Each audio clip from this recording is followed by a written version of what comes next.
transmitirles que hemos identificado conflictos en materia de controladores aéreos, con conflicto laboral que se registran en Córdoba, Tucumán y Mendoza. En una comunicación que he tenido con el ministro Carlos Tomada, él ha propiciado la conciliación obligatoria en virtud de que se trata de un servicio público esencial con el objetivo de normalizar la situación. Repito, se han identificado problemas o conflictos laborales con controladores aéreos en 3 lugares, Córdoba, Tucumán y Mendoza, en virtud de la pertenencia a una asociación de trabajadores determinada. Y en ese contexto, el ministro de Trabajo, Carlos Tomada, propicia la conciliación obligatoria en virtud de considerar un servicio público de carácter esencial a los efectos de tener normalización de los vuelos de cabotaje. Así que esto es lo que quería transmitir. En segundo lugar, nosotros tenemos a través del Banco Central la comunicación normativa de que será feriado bancario los días 24 y 31.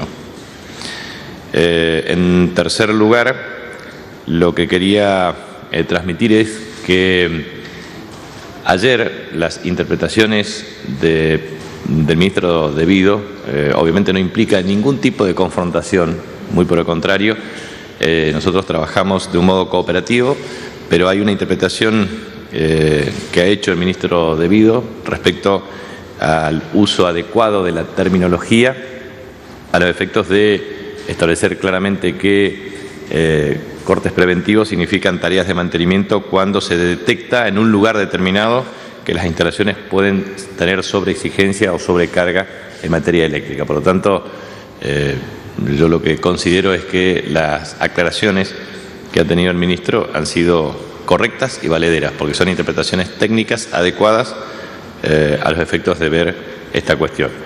También quiero transmitir varias cuestiones que me parecen importantes, independientemente de que el problema existe y obviamente afecta a muchos vecinos. La verdad es que el jefe de gabinete de ministros no es vocero de las empresas. Aquí la prestación del servicio público lo hacen las empresas que oportunamente tuvieron la concesión antes de la gestión de este gobierno. El Estado solamente debe cumplir con el ejercicio de la autoridad regulatoria. Por lo tanto, debe imponer multas o el resarcimiento económico a los usuarios a los efectos de resolver este problema. Pero las inversiones la tienen que hacer las empresas. La comunicación con el público y con los usuarios la tienen que hacer las empresas. La comunicación con los clientes y usuarios la tienen que hacer las empresas. El gobierno no es vocero de las empresas, por lo tanto los reclamos tienen que hacer a través de las empresas tienen que cumplir el servicio y la verdad es que si uno observa el balance de algunas de ellas ha tenido un nivel de crecimiento importante en la cotización de sus respectivas acciones.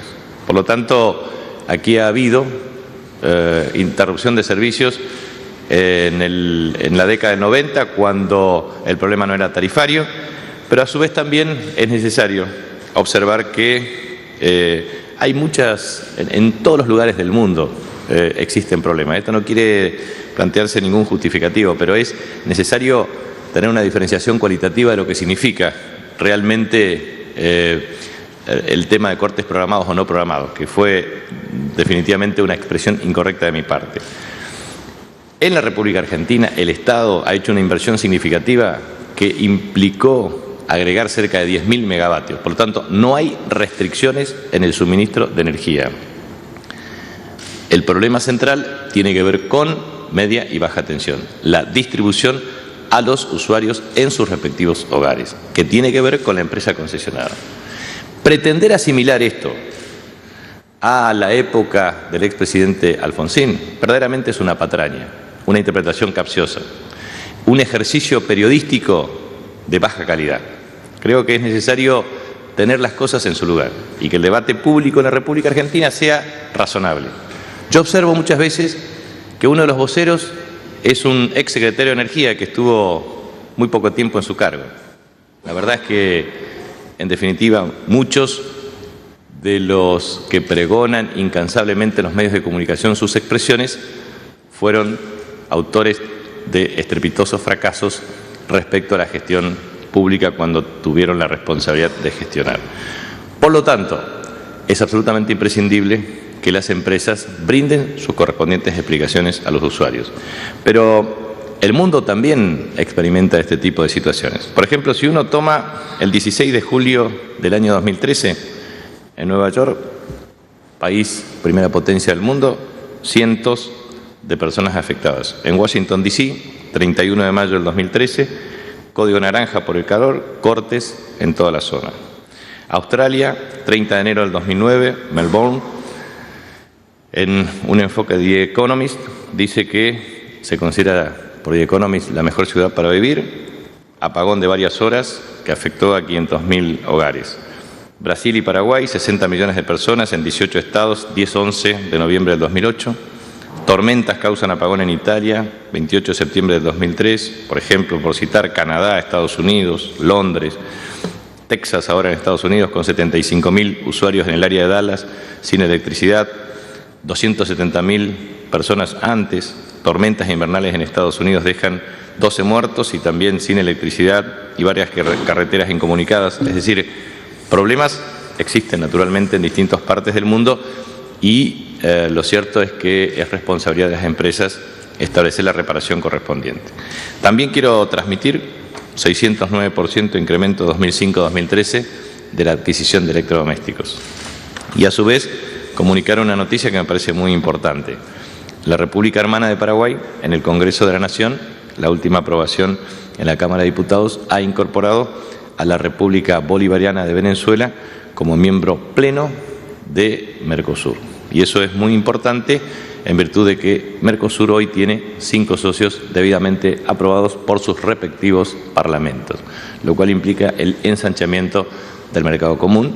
Eso es una buena noticia en el marco de la integración económica de nuestros países de Sudamérica. Buen día, ministro. Gabriel Eiris, Agencia de Noticias Telam.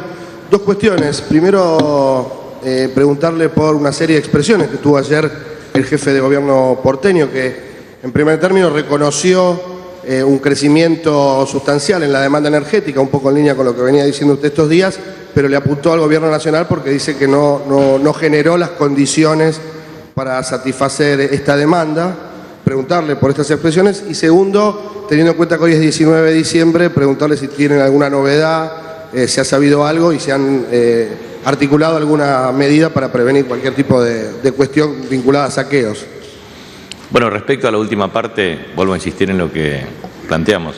Es responsabilidad de cada una de las jurisdicciones provinciales en materia de seguridad pública y en materia de la Ciudad Autónoma de Buenos Aires una acción compartida con la Ciudad Autónoma. Y en ese contexto se han adoptado todo el esfuerzo correspondiente para las medidas preventivas del caso. Ojalá Dios quiera e invoquemos a Dios nuestro Señor para que proteja y bendiga a todos los argentinos y que tengamos un día de paz y armonía como los argentinos nos merecemos. En segundo lugar, vuelvo a insistir lo que transmití, pero me parece que es bueno remarcar lo siguiente. ¿Cuándo se presenta una ola de calor? Técnicamente, cuando en forma simultánea la temperatura mínima es mayor a 20,5 grados centígrados y la temperatura máxima es mayor a 33,4 grados centígrados. Muchas veces, si uno toma series estadísticas de tiempo, en general, olas de calor de carácter prolongado se experimentan en una década 4 o 5 veces. Desde el año 2003 venimos experimentando año tras año olas de calor de estas características. Los máximos días que se experimentaron olas de calor fueron en enero del año 2005, ahí hubieron 8 días, en enero del año 1989 7 días y 6 días entre enero de 1955 y febrero de 1981. La proyección que hay ahora de estas olas de calor es aproximadamente 12 días consecutivos. Y esto sería una marca récord sin precedentes desde el año 1906. Por lo tanto, nosotros estamos observando claramente que la sistematicidad de las olas de calor, la prolongación en el tiempo, afecta obviamente el suministro y en consecuencia es importante remarcar esto, porque esto es una muy clara expresión desde el punto de vista gráfica, digamos, de cómo se dan los días de calor y su prolongación en el tiempo. No obstante lo cual puedo argumentar, digamos, traer muchas cuestiones más, pero lo que es importante es que tenemos la reserva del sistema es equivalente a 24.940 megavatios y el máximo nivel registrado de consumo es de 23.433 megavatios. Por lo tanto, lo que es absolutamente indispensable prever es que lo que es atinente a la responsabilidad del Estado para proveer de oferta energética, la misma ha sido consolidada. Por lo tanto, aún en el pico máximo de demanda existe oferta disponible. Eso es una cuestión que es necesario aclarar. O sea, la oferta energética está disponible sin restricciones, en exceso. El problema central tiene que ver con media y baja tensión, es decir, la distribución al usuario. ¿De quién es la responsabilidad de la distribución al usuario? De las empresas concesionarias de servicio. ¿Qué puede hacer el Estado? Ejercer su capacidad regulatoria en términos de multas y penalizaciones. Y obviamente inducir y promover a las empresas las intimaciones correspondientes para la restitución más rápida del servicio. Y eso implica tener personal calificado para los procesos de intervención en donde la interrupción del suministro eléctrico se haya realizado. Y me parece que es importante hablar con mucha franqueza, porque si de cada expresión vamos a hacer una operación política o de prensa, me parece que no es lo correcto. Nosotros tenemos el deber de informar y obviamente de que esta información sea tomada en el sentido correcto de las expresiones y del término. Buen día, aquí Sí. soy Marcela Ojeda, Radio Continental. Dijo usted que es potestad del Estado por intermedio del ENRE, el ente regulador, llevar adelante multas a las empresas, en este caso distribuidoras. La pregunta concreta es, ¿se van a hacer efectivas las multas? Por otro lado, quisiera saber también si mediante el ENRE las empresas van a resarcir a la enorme cantidad de usuarios, de vecinos particulares y comerciantes que se vieron damnificados. Y permítame también preguntarle, ayer se publicó en el boletín oficial este sistema de monitoreo acerca del sistema de contingencia que se va a realizar desde el ENRE. Quería saber de qué manera se va a realizar este sistema de monitoreo. Mire, el ente regulador debe ejercer naturalmente su capacidad regulatoria y esa capacidad regulatoria tiene que ver con las denuncias que eventualmente puedan suministrar los usuarios o también las inspecciones correspondientes para identificar el efecto de la no prestación del servicio. Obviamente, ¿cuáles son las penalizaciones correspondientes? Pueden ir desde multas hasta la solicitud estricta de resarcimiento de los daños ocasionados a cada usuario en particular. Eso es lo que tiene que hacer el ente regulador y, en virtud de la información disponible, tendrá que ejecutar. Eso es lo que hace. Claro, a ver, ¿cuál es la función de un servicio público concesionado? Existe lo que se denomina monopolio regulado, existe un reglamento de servicio público y existe un ente regulador. Ese ente regulador tiene perfectamente tipificado cómo actuar en virtud de incumplimientos por parte de la empresa que presta el servicio. Ministra, buen día. Mercedes Mendoza, soy de C5N. Preguntarle, usted dejó claro que la responsabilidad es de la empresa, lo repito varias veces. Considerando toda esta problemática, la de este año, la del año pasado y demás, ¿el gobierno analiza en algún punto intervenir o generar algún tipo de participación, tal como lo hizo en YPF con los trenes y demás, en las empresas de suministro eléctrico?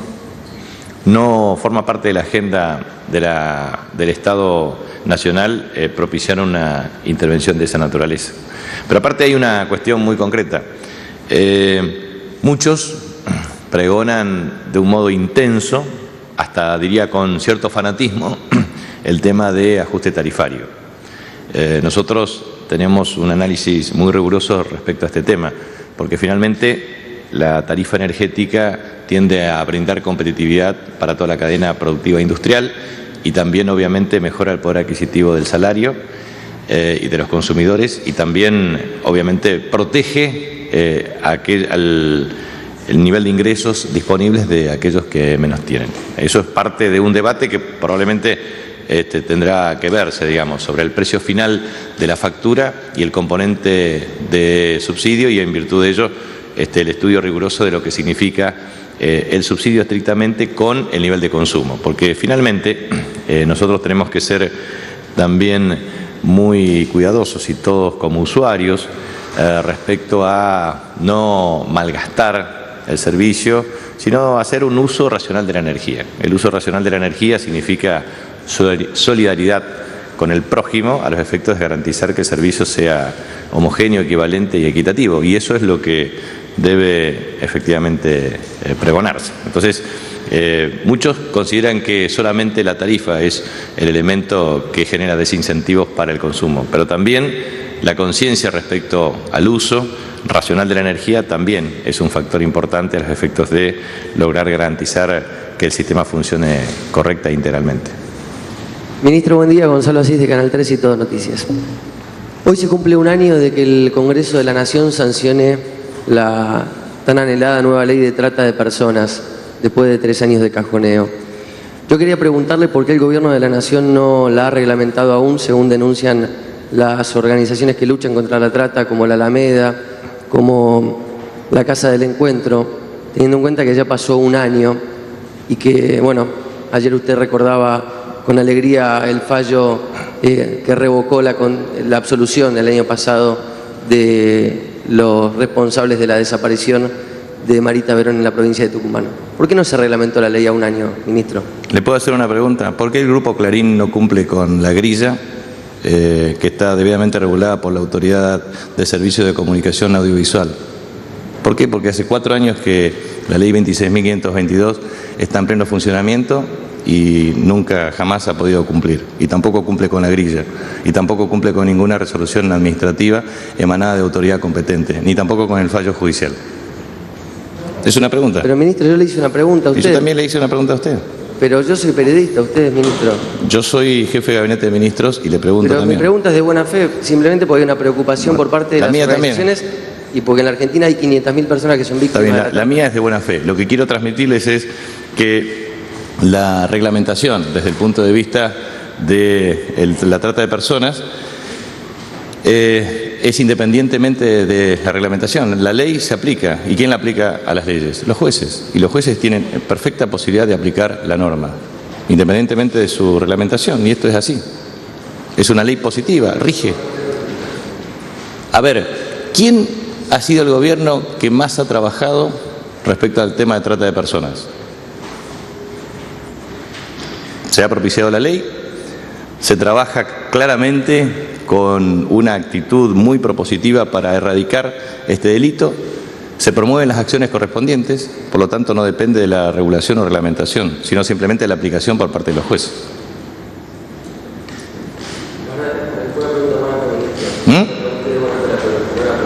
No, está bien, yo también le contesto de buena fe. Ministro, buen día. Soy Paula Marusic de Radio del Plata. Respecto del acuerdo de precios, ayer usted hizo referencia a la responsabilidad empresarial y luego hoy se conoció este informe de las organizaciones sociales que han participado del programa Mirar para Cuidar, donde se advertía que hubo estrategias para desabastecer distintos supermercados y lugares donde la gente consume. La pregunta es, si bien va a haber controles de aquí en adelante, si va a haber penalizaciones para lo que se hizo días atrás, y también consultarle si va a haber finalmente una reunión tripartita en una misma mesa y a partir de cuándo van a impactar estos nuevos acuerdos en los bolsillos de los consumidores. Mire, estamos trabajando para la concreción del acuerdo para el próximo viernes, si es perfectamente posible coordinar la agenda de todos, con 187 productos. Y efectivamente, el programa Mirar para Cuidar ha identificado maniobras por parte de las empresas. Lo hemos identificado a partir de leche, a partir de lavandina, a partir de yerba mate. En consecuencia, lo que nosotros hacemos es fustigar duramente a aquellos quienes especulan desde el punto de vista del no respeto a acuerdo de precios. En ese sentido, lo que transmito con absoluta claridad es lo siguiente: cuando una empresa toma una leche, le transfiere un esquema de calidad distinta y aumenta 18% respecto al precio programado, verdaderamente está violando el acuerdo y está engañando a los consumidores. Lo mismo ocurre con la yerba o lo mismo ocurre con otro tipo de productos. Así que nosotros vamos a ser extremadamente rigurosos, vía controladores fiscales, vía también los sistemas de seguimiento de precios y obviamente con la intervención adecuada de los usuarios y consumidores, que son los que efectivamente tienen que ayudar a defender el poder adquisitivo y el ingreso disponible de cada uno. totalmente. Las sanciones son las que corresponden para aquellos quienes han violado e infringido los acuerdos y la ley. Ministro Diego Colaberardino, de Radio El Mundo. Las provincias de Córdoba y de Santa Fe, además de los aumentos a las fuerzas policiales, han anunciado que van a dar un bono a fin de año para los empleados públicos. Hay malestar en el ámbito de la administración pública, muchos trabajadores que también pretenden lo mismo, tanto del área de la salud pública como administrativa, como pueden ser trabajadores de esta casa. ¿Se está contemplando esa posibilidad? Mire, nosotros lo que hacemos claramente es garantizar el pleno ejercicio del federalismo y las autonomías provinciales. Por lo tanto, no existe ninguna injerencia por parte del Estado Nacional respecto a negociaciones particulares de carácter salarial o de asignación de recursos por parte de los Estados provinciales. No es competencia del Estado Nacional, no hay incumbencia del Estado Nacional y nosotros obviamente no tomamos ninguna decisión que tenga que ver con las cuestiones estrictamente provinciales. Eso para que quede claro. Lo que haga una provincia no necesariamente harán otras o tampoco el Estado Nacional. Jefe de Gabinete Daniel Salazar, de Radio y Televisión de la Universidad Nacional de Córdoba. Partiendo de la base que se han hecho inversiones en los últimos tiempos en materia energética en el país, ¿qué inversiones en obras están previstas en el corto plazo para contribuir a generar más oferta en el servicio por parte del Estado? Y si me puede explicar en términos lo más comunes que se puede y no tan técnicos, esta problemática que existe entre los subsidios que brinda el Estado a la tarifa y el permanente reclamo de las empresas de que se aumenten las tarifas porque si no, no pueden hacer ningún tipo de inversión. Bueno, trataré de ser gráfico porque esto es un problema técnico. El sistema eléctrico, el sistema energético, ¿cómo funciona? Primero hay generación. ¿Cómo se genera energía? Bueno, hay energía hidroeléctrica, por ejemplo, Yacyretá. Hay energía atómica, por ejemplo, Atucha. Hay energía a través de generadores de ciclo combinado, o sea, a través del gas. Hay energía a través de fuel oil. Hay energía de diversas formas y procedencias.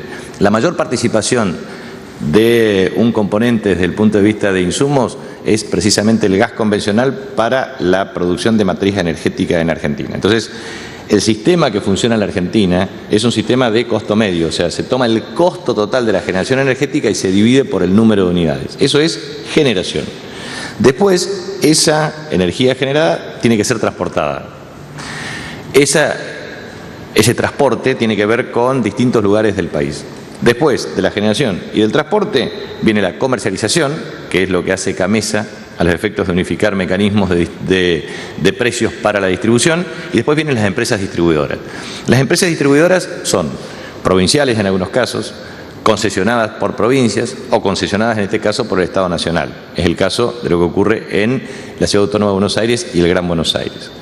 Muy bien, ¿cómo se establecen los mecanismos de provisión del sistema de distribución eléctrica? Hay una línea de 500 kilovoltios, alta tensión, 132 kilovoltios, 33 y 13,2, o sea, media y baja tensión. El sistema eléctrico se compone de alta, media y baja tensión. Y las inversiones de media y baja tensión están absolutamente asociadas a las inversiones que tienen que hacer las empresas distribuidoras. Las empresas distribuidoras lo que tienen que hacer es invertir en estaciones transformadoras y subestaciones transformadoras. Cuando, y esto para tratar de simplificar el término, cuanto más inversiones hacen en estaciones transformadoras y subestaciones, más atomizan el riesgo de crisis desde el punto de vista de suministro. Y eso es lo que tienen que hacer conjuntamente con los postes de distribución, los cables correspondientes, las subestaciones, es decir, todos los componentes que hacen al sistema. ¿Y qué tienen que hacer las empresas? Las empresas tienen que ir renovando permanentemente el parque e incrementando los sistemas de traslado de la oferta global al suministro en cada hogar. ¿Qué es lo que ocurre, digamos?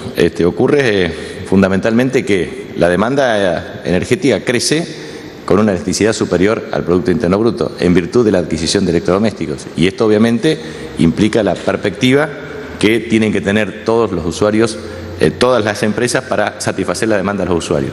Entonces, cuando a usted le llega la boleta de luz como usuario, aquí, usted observará que tiene el precio final y dentro del precio final está desglosado el subsidio. Por lo tanto, el precio final es único.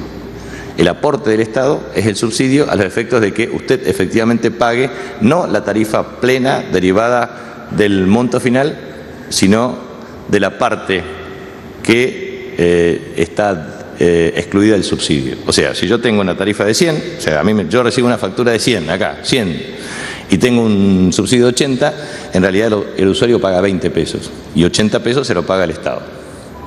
Así funciona el sistema hoy, digamos, en términos groseros. Entonces, lo que corresponde es observar cuál es la composición de ese subsidio, cuál es el nivel de ingresos de cada hogar, que también es muy difícil diferenciarlo, pero es una tarea que también debe estar asociado naturalmente a pautas o comportamiento de consumo. Es decir, en muchos casos, el uso racional de la energía también tiene que estar estimulado por las tarifas, en el sentido siguiente, en el sentido de que un usuario y también las empresas lo tienen que promover a través de una estrategia de carácter promocional. Esto es, llegar de un modo satisfactorio a cada usuario a los efectos de dar ciertas recomendaciones básicas. Por ejemplo, aire acondicionado a 24 grados o, por ejemplo, apagar las luces cuando efectivamente no se utilizan, porque eso también forma parte del uso racional. ¿Cuáles son las obras que se van a, en el corto plazo, para mayor oferta? Bueno, esas obras que tienen que garantizar el suministro de provisión energética es lo que efectivamente tienen que programar las empresas concesionarias. Y el ente regulador es el que tiene que también establecer mecanismos de identificación de las obras para su ejecución. Bueno, muchas gracias. No, ministro. Nicolás Poggi, de la agencia Nova. Ayer el titular de una de las dos fracciones de la CTA, Pablo Micheli, reclamó ser convocado por el gobierno en el marco del diálogo social. Quería consultarle si el gobierno contempla convocar a esa fracción de la CTA y a la CGT que encabeza Hugo Moyano. Mire, la convocatoria pretende ser amplia para todas las entidades. Hoy no tenemos en agenda ninguna convocatoria en particular, pero obviamente siempre el gobierno está dispuesto al diálogo con todos los actores sociales, económicos y políticos e institucionales. Sí. Ministro, buen día, de Canal 7. Es una pregunta un poco futbolera, pero también tiene que ver un sentido importante, creo, para la República Argentina. Los dirigentes de San Lorenzo le entregaron al Papa la copa y una camiseta de San Lorenzo de Almagro, campeón. Pero también dijo, o trascendió por lo menos, que el Papa estaría acá en la Argentina el 2016.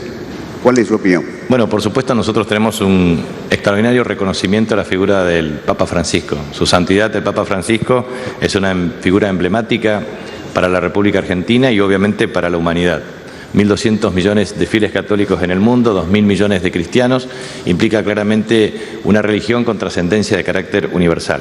Su prédica constante a la justicia, a la equidad, a la transparencia, a la sencillez, a la humildad, son valores que este gobierno y el pueblo argentino lo considera esenciales. Por eso sería un beneplácito para todo el pueblo argentino recibirlo, pero eso obviamente constituye una decisión de carácter personal. Su figura trasciende fronteras y, por supuesto, para la República Argentina y el pueblo argentino en su conjunto, recibirlo sería la mejor noticia, pero eso depende, por supuesto, de su agenda y de su programa de visitas en distintos lugares del mundo. Buenos días, Marcelo Sena, de la agencia Telam. 12 años se están cumpliendo del estallido social del 2001 y quería saber cómo está la Argentina hoy, cómo está el pueblo, cómo están los trabajadores, según el Gobierno Nacional.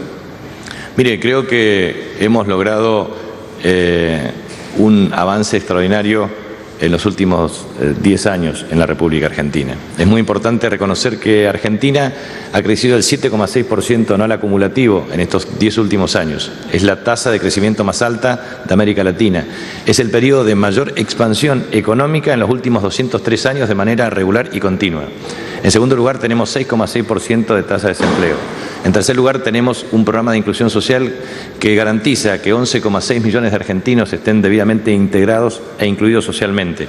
Cerca de 3,8 con una tendencia a cerca de 4 millones para la asignación universal por hijo, 2,5 millones de jubilados, jubilidad mobilatoria. Esto implica que niños, adolescentes y jóvenes, adultos y adultos mayores tienen definitivamente una estrategia de inclusión social. Tenemos con ese 6,6% de tasa de desempleo, 6 millones de argentinos que han encontrado oportunidades laborales en esta etapa. Tenemos un crecimiento del Producto Interno Bruto Industrial del 7,5% en la última década respecto a menos 1,9% de la década anterior. Tenemos definitivamente un modelo económico que ha crecido pese a una crisis internacional que lleva más de 5 años, que implicó un incremento de exportaciones de 25.600 millones de dólares a más de 83.000 millones de dólares, que ha preservado y conservado superávit de balanza comercial y en cuenta corriente, y que ha generado acumulación de reservas también para cancelar compromisos de carácter internacional, que ha podido cancelar deuda con el Fondo Monetario Internacional para tener autonomía decisoria, que ha tenido definitivamente un modelo tanto en lo político, en lo económico y lo social, que tiene logros muy significativos. En lo político, con primarias abiertas, obligatorias y simultáneas que dan previsibilidad y transparencia al sistema político, con una ley de comunicación audiovisual, la 26.522, que garantiza pluralidad de voces y libertad de expresión, con una reforma del sistema judicial, con una Corte Suprema de Justicia a partir del decreto 222 del año 2003, promovida por Néstor Kirchner, y después con otras leyes complementarias que oportunamente fueron impulsadas por nuestra presidenta cuando era senadora nacional. Por lo tanto, creo que desde el punto de vista político los logros han sido significativos, desde el punto de vista económico también, desde el punto de vista social, por supuesto, porque no solamente tenemos menos desocupación, 6,6% después del 25% que teníamos en el 2001, 2002, no solamente que hemos tenido más trabajadores ocupados, 6 millones de puestos de trabajo que se han creado. Mire, la paz social en la Argentina no puede estar amenazada en virtud de crecimiento económico con mayor inclusión y equidad social. Pero no cabe la menor duda que existen grupos autoritarios que permanentemente están al acecho para promover estrategias que tiendan a crear una afrenta a la paz social. Por eso todos los argentinos tenemos que aceptar que siempre hay problemas, que necesitamos ir corrigiendo estos problemas, pero esto forma parte de la democracia. La democracia tiene la perspectiva de ampliar derechos políticos, derechos civiles, derechos sociales. Y esa ampliación de derechos implica tensión. Esa tensión para aquellos quienes no fueron incluidos, para que se los incluya, y aquellos quienes preservaron privilegios históricamente, para que no se los quiten. Entonces, esa tensión se resuelve con la participación popular, a través de elecciones periódicas, pero también a través de la movilización de cada una de las conciencias. Porque finalmente, de lo que se trata en democracia es de expresar legítimamente nuestra voluntad, no solamente a través del voto, sino a través de la participación consciente y ciudadana de un modo sistemático para defender logros que han sido significativos para la Argentina. Por eso yo creo que es un muy buen momento de reflexión, es un momento para reflexionar respecto a lo mucho que se ha hecho, a la ampliación de derechos políticos, civiles y sociales que ningún, ni el más acérrimo opositor puede desconocer, y obviamente la agenda de los temas que siempre faltan y que es constitutivo de un gobierno. O sea, un gobierno probablemente no puede resolver todos los problemas en forma simultánea, pero sí tiene la voluntad de construir un sistema que permita ir resolviendo con objetivos y metas de un modo gradual y creciente. Bueno, muchas gracias. Así finalizaba, Fernando, la conferencia de prensa del jefe de gabinete, Jorge Capitanich. Sí, y el tema central de los anuncios del jefe de gabinete tiene que ver, claro, con el análisis de la situación energética en la República Argentina, tema central. Pero habló también en dos temas como para destacar. Primero, anunció feriado bancario para el próximo 24 y el próximo 31 de diciembre, a modo de organizarse en estas semanas que vienen de asuetos y feriados por las fiestas navideñas y por el fin de año. Ese es uno de los temas. El otro tema que tiene que ver con los acuerdos de precios. Podrían estar anunciándose el próximo día viernes acuerdos entre el gobierno nacional, entre los hipermercados, supermercados, comercios pequeños, acuerdos por 90 días desde el 1 de enero al 31 de marzo del año 2014. Si hay acuerdo, podrían estar llegando a anunciar el próximo día viernes. Y el otro tema central, como dijimos, el tema energético. El Estado Nacional, en definitiva, lo que dijo Capitanich, es el encargado de generar la energía. la distribución son encargadas las empresas. Es allí donde está faltando la inversión y por eso también tiene que ver los cortes que se están produciendo. Descartó programación de cortes en la República Argentina, principalmente en la ciudad de Buenos Aires y en el conurbano bonaerense en torno a los cortes energéticos. Y dio algunos datos para destacar. Las empresas, repetimos lo que señaló el jefe de gabinete, son responsables. Dijo que no hay restricción en el suministro de energía en nuestro país. El Estado ha hecho inversiones en el sector energético. Recordemos que en los últimos días se vio al ministro Axel Kicillof, al ministro Julio De Vido, buscando en Rusia y en China empresarios para invertir en el sistema energético. Y además lo que señaló y le pidió a las empresas de distribución que hagan las inversiones que hagan falta para, en definitiva, normalizar la situación energética y darle también la particularidad para que participe el ENRE respecto a las denuncias de la falta de energía y, si es necesario, a partir de estas denuncias, que haya también sanciones para las empresas energéticas. Gracias, Fernando. Momento de hacer una pausa, ya estamos.